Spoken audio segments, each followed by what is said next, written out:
नमस्कार। आज हम एक छोटी सी कहानी पर बात करने वाले हैं, बहुत ही दिल को छूने वाली। नाम है अधूरी मुस्कान। ये हमें एक कहानी का अंश मिला है और आज हम कोशिश करेंगे इसके किरदारों को, इसकी कहानी को और इसके पीछे जो इमोशंस हैं उनको समझने की। तो कहानी की शुरुआत होती है सिया से। एक छोटे से गांव की लड़की है, बहुत मासूम सी, आंखों में ढेर सारे सपने। उसके पिता वो एक दर्जी हैं। घर में गरीबी तो है, पर हाँ, प्यार की कोई कमी नहीं है। माहौल काफी अपनापन वाला है। फिर एंट्री होती है अर्जुन की। शहर का लड़का है। वो गांव आता है किसी सरकारी प्रोजेक्ट के काम से, और बस यहीं से कहानी एकदम बदल सी जाती है।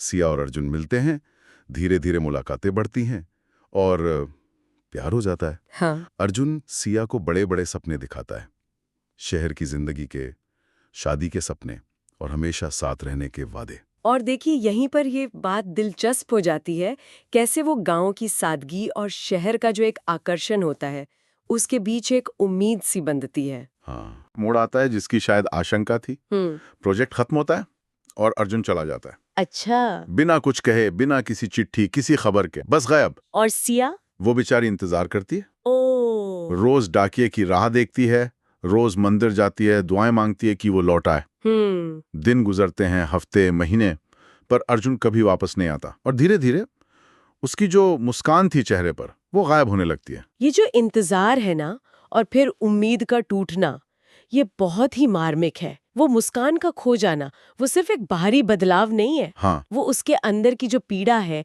जो निराशा है, उसका प्रतीक बन जाता है, जैसे अंदर से कुछ टूट गया हो। आपने कहा अंदर से टूटना, हम्म। तो क्या ये सिर्फ उसकी अपनी पीड़ा थी या गांव वाले भी इसे महसूस करते थे, उसकी खोई हुई मुस्कान को? कहानी को पढ़कर ऐसा लगता है कि उसकी वो अधूरी या खोई हुई मुस्कान, वो सिर्फ उसकी नहीं रही, वो जैसे पूरे गांव की चेतना का हिस्सा बन गई हो। अच्छा। हाँ, मतलब वो एक व्यक्तिगत दुख से बढ़कर उस जगह की हवा में तैरती हुई एक उदासी जैसी बन गई। और फिर कहानी का अंत, वो तो बहुत ही दुखद है। बहुत ज्यादा। सिया एक दिन उसी मंदिर की सीढ़ियों पर खामोशी से बैठ जाती है, हमेशा के लिए।